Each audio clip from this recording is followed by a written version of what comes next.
하나님이 보여주신 것을 말하는 하나님의 가정에 속한 성도가 있다면 마귀 곧 거짓의 아비에게 들은 것을 행하는 불신앙의 가정이 있다라고 예수님께서 말씀해주고 계십니다.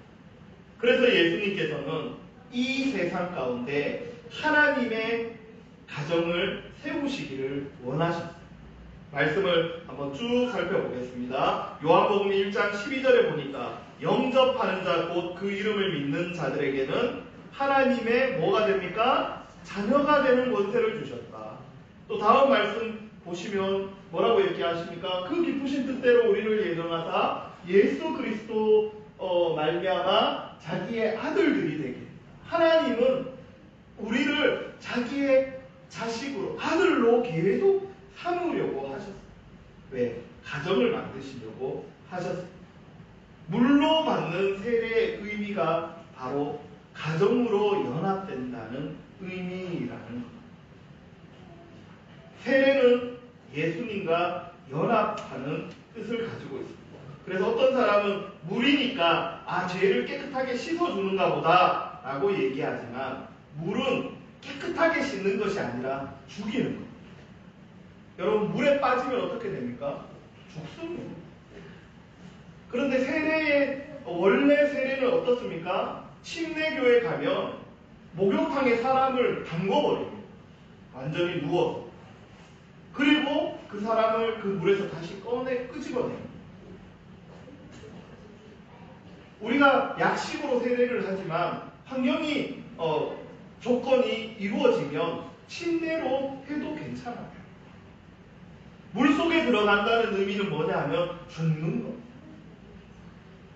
죽으면 어떤 일이 일어납니까? 세상의 모든 관계는 다 끊어집니다. 특히 어떤 관계? 마귀의 가족에 속했던 관계가 끊어집니다. 그리고 물에서 다시 살아나는 것은 부활을 의미합니다. 새롭게 태어나는 거예요. 그러면 우리에게 세컨드 찬스가 생깁니다. 두 번째. 하나님의 가정이 됩니다. 말씀을 한번 보겠습니다. 로마서 6장 3절.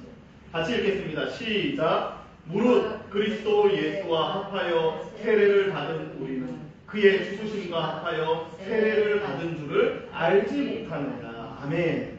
세례가 뭡니까? 예수님은 십자가에서 죽으셨죠? 우리는 세례를 통하여서 물속에 잠겨서 죽는 거예요. 예수님만 십자가에서 달려서 죽고 다시 살아나서 우리에게 새로운 생명을 주셨다. 이거 아닙니다. 예수님도 죽고 세례를 통하여 예수님과 똑같이 연합해서 우리도 죽습니다. 그래서 세상의 모든 관계들이 다 떼어져 버리고 그 이후에 어떻게 됩니까? 예수님이 부활하실 때 연합했으니까 예수님이 부활할 때 우리가 다시 살아납니다. 말씀을 한 번 더 보겠습니다. 그래서 우리는 어떻게 됩니까? 부활과 같은 모양으로 다시 살아납니다. 넘겨주세요. 자, 그러면서 하나님께서 새롭게 부활한 사람들에게 주시는 정체성이 무엇이냐면 바로 이거예요.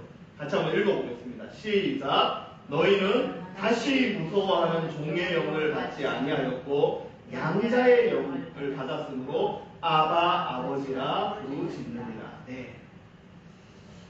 양자가 된 거예요. 양자. 다시 죽었다가 태어나서 양자, 하나님의 가정에 양자로 편입되는 거예요. 가정으로 들어간 거예요. 그래서 하나님을 예전에는 마귀를 아버지라고 불렀다가 하나님을 아빠 아버지라고 부르게 되는 것입니다. 여러분 이것이 바로 세례의 강력한 물의 능력입니다.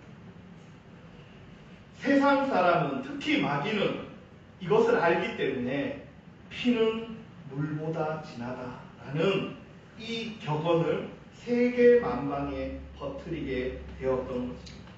세례의 물로 인하여서 우리는 예수님과 연합하고 예수님이 죽으셨을 때 같이 죽고 예수님이 다시 사셨을 때 우리도 다시 살게 됨으로 말미암아 아버지가 바뀌는 역사가 일어났다라는 것입니다.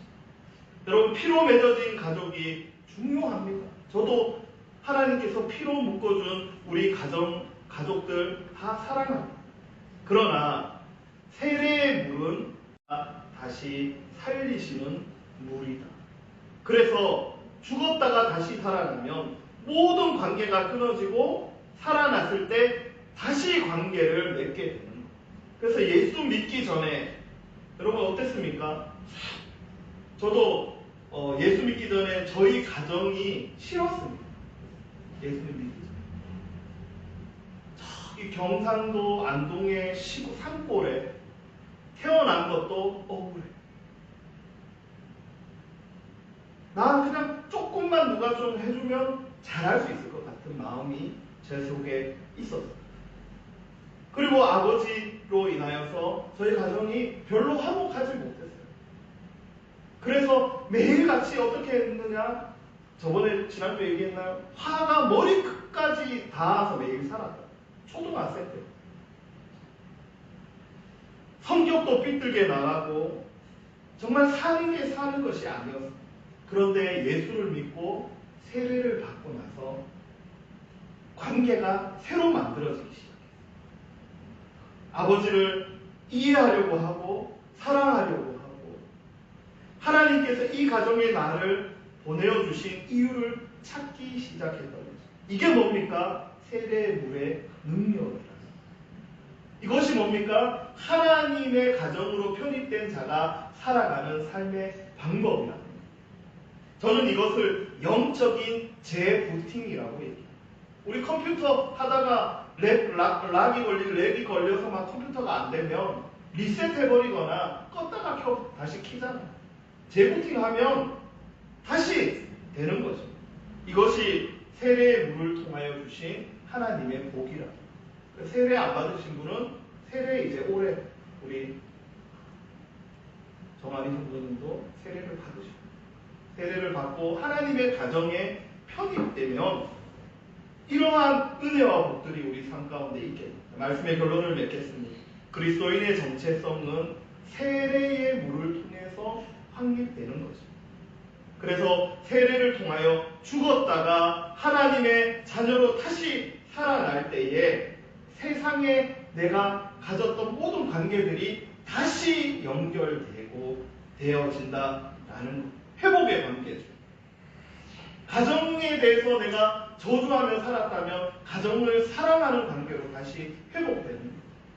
나라 이놈의 나라라고 얘기했던 사람이 세례를 받으면 나라를 사랑하고 나라를 위해서 기도하게 되는 거죠.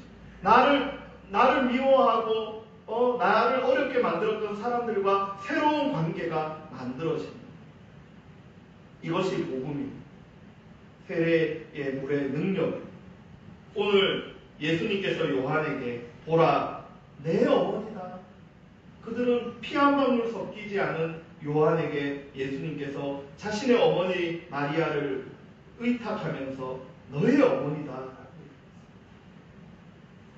우리나라 같으면 우리 어머니 아닌데요 라고 얘기할 수도 있겠지만 그러나 물로 하나님의 한 가정임을 이미 알았던 요한은 어떻게 됐습니까? 어머니를 집으로 모셔다 돌아가실 때까지 그분을 영양하였다. 온 교회는 하나님이 우리에게 주신 하나님의 가정입니다. 이 가정 속에서 하나님의 은혜를 경험하시기를 원합니다. 우리 삶 속에 잃어버렸던 것 혹은 세상과 잘못 관계 맺고 있었던 모든 것들이 온 교회 하나님께서 주신 이 온 교회 가정을 통하여서 다시금 재정립되고 우리의 삶이 완전하게 다시금 새로운 삶이 되는 경험들을 저와 여러분들이 했으면 좋겠습니다. 이러한 은혜가 있기를 주님의 이름으로 축복합니다. 우리 이 시간 한번